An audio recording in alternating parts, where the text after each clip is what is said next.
જેથી કરીને એ ગ્રુપનું બાળક એન્જિનિયરિંગની અંદર કઈ કઈ બ્રાન્ચ આવે, એની લેબોની અંદર શું કરવાનું આવે, એના વિશે બાળક છે માહિતી મેળવી. એનાથી વિશેષ આપણે વાત કરીએ તો બી ગ્રુપના વિદ્યાર્થીઓ માટે અમારા ભૂતપૂર્વ વિદ્યાર્થીઓ જે હાલની અંદર MBBS પૂરું થઈ ગયું એવા વિદ્યાર્થીઓ આવી અને બાળકોને મોટિવેશન આપે છે, જેથી કરીને બાળકોને સમયાંતરે કયા કયા પ્રકારની ભૂલો ન કરવી જોઈએ.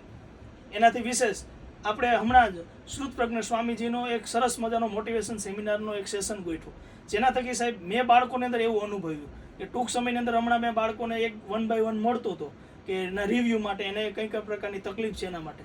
તો બાળકોએ સરસ દરેક બાળકોને કોમન વાત મને આવી કે સર અત્યાર સુધી અમે વાંચતા હતા ને તો માર્ક્સ માટે, ટકા માટે વાંચતા હતા, પણ જ્યાર પછી સ્વામીજીએ સેમિનાર લીધો એ પછી અમારો માહોલ આખો ચેન્જ થઈ ગયો. અમે ટકા માટે નહીં પણ અમે જ્ઞાન માટે ભણીએ છીએ. આ વાત બાળકોની અંદર જોવા મળી, જેથી કરીને એને ફિઝિક્સ છે એ ઘણું બધું સહેલું લાગવા મળ્યું.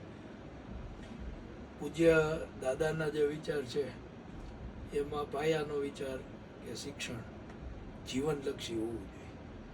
એટલે જીવનલક્ષી શિક્ષણની બાબતમાં આપણે જે આ કારકિર્દી માર્ગદર્શન સેમિનાર, કોલેજોની વિઝિટ્સ અને આવા બધા કેરિયરના ગાઈડન્સના સેમિનાર અને ભૂતપૂર્વ વિદ્યાર્થીને લઈ આવવાના સેમિનાર ઓલરેડી આવી 6-7 પ્રવૃત્તિ 6 મહિનામાં થઈ ગઈ છે.